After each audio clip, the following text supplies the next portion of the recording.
இந்த உருண்டை குழம்பு செய்கிறதுக்கு எனக்கு கிட்டத்தட்ட 5 வருஷம் ஆயிருக்கு. சொன்னால் நம்புவீங்களா? அதான் உண்மை. ஏன்னா நான் 5 வருஷம் ஆச்சு உருண்டை குழம்பு செஞ்சு. எனக்கு என்னவோ திடீர்னு ஒரு கிரேவிங்ஸ் உருண்டை குழம்பு செய்யணும்னு. பார்த்தீங்களா எவ்வளோ தகன்னு மின்ற மாதிரி சூப்பராக இருக்குன்னு.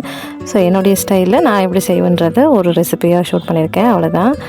இந்த சின்ன சுண்டு கணக்கில் வந்து ஒரு சுண்டு அளவுக்கு கடலப்பருப்பும் அதில் அரை சுண்டு அளவுக்கு வந்து துவரம் பருப்பும் எடுத்திருக்கேன். நான் ரெண்டும் சேர்த்து தான் எடுப்பேன். இதை நான் ஓவர் நைட் சோக் பண்ணிட்டேன். ஏன்னா காலையில் செய்கிறதுனால நான் ஓவர் நைட் பண்ணி ஊற வச்சுட்டேன். ஸோ ஊற வச்சதை வந்து அப்படியே வாடி கட்டிட்டு அது கூட ஒரு 2 பெரிய பல் பூண்டு, ஒரு 4-5 காஞ்ச மிளகாய், கொஞ்சம் சோம்பு போட்டு நல்லா குறப்பாக அரைச்சி எடுத்து வச்சுக்கோங்க.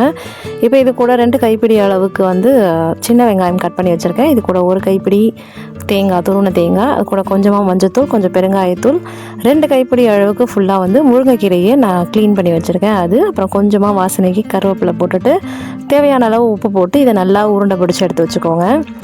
நம்ம மிக்ஸி ஜார் எடுத்துருந்தோம் இல்லையா, அந்த மிக்ஸி ஜாரில் நிறைய அந்த பருப்புகள் ஒட்டியிருக்கும். ஸோ அதை அப்படியே கழுவி எடுத்து வச்சுக்கோங்க. இந்த மாதிரி உருண்டை பிடிச்சதுக்கப்புறமும் இந்த பவுலையும் க்ளீன் பண்ணிவிட்டு அந்த தண்ணியை எடுத்து வச்சுக்கோங்க. ஸோ குழம்பு திக்கனிங்காக கிடைக்கிறதுக்கு இந்த மாதிரி அந்த கழுவுன தண்ணி வந்து ஹெல்ப்ஃபுல்லாக இருக்கும். நான் ஒரு சின்ன நெல்லிக்காய் சைஸ் வந்து புளியை வந்து ஊற வச்சு எடுத்து வச்சுருக்கேன். ஸோ இதெல்லாமே ரெடியாக இருக்குது. கரைச்சி வச்சுருக்கேன். உருண்டைகளையும் அவியில் வேக வச்சு எடுத்து வச்சாச்சு. இப்போ ஒரு கடாயில் கொஞ்சம் தாராளமாக நல்லெண்ணெய் விட்டுருக்கேன். நல்லெண்ணெய் காய்ஞ்சதுக்கப்புறமா கொஞ்சமாக வெந்தயம் போட்டுட்டு, வெந்தயம் பொரிஞ்சதுக்கப்புறமா நான் நறுக்கி வச்சுருக்கேன் சின்ன வெங்காயம், கொஞ்சமாக கருவேப்பிலையும் இது கூட சேர்த்து நல்லா வதக்கிக்கிறேன். வெங்காயம் நல்லா வதங்கினதுக்கப்புறமா ஒரு 3 தக்காளியை நான் அரைச்சி சேர்த்துருக்கேன். ஸோ இதெல்லாமே தான் திக்கனிங் கொடுக்கும். நான் தேங்காய் அரைச்சி போட மாட்டேன் குழம்புல. ஸோ அதனால் வந்து இதெல்லாம் கொஞ்சம் திக்கனிங்காக கிடைக்கும்.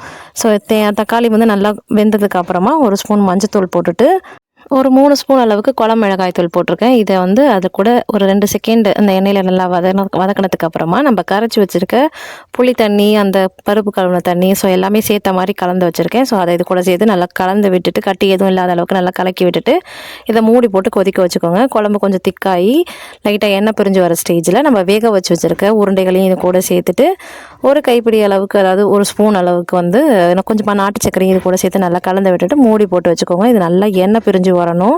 இது அந்த அளவுக்கு இது நல்லா ரெடி ஆனதுக்கு அப்புறமா நல்லா கொஞ்சம் உங்களுக்கு வேணும்னா கருவேப்பிலை போட்டுக்கலாம். பட் எனக்கு வந்து இந்த உருண்டை ஸ்மெல் வேணுன்றனால நான் கருவேப்பிலை மேலே எதுவும் போடலை. இதை அப்படியே விட்டுட்டேன். ஸோ நல்லா சூப்பராக டேஸ்டான உருண்டை குழம்பு நல்லா சூப்பராக ரெடி ஆகிடுச்சு. இது என்னுடைய ஸ்டைல். ட்ரை பண்ணி பாருங்கள். Happy cooking.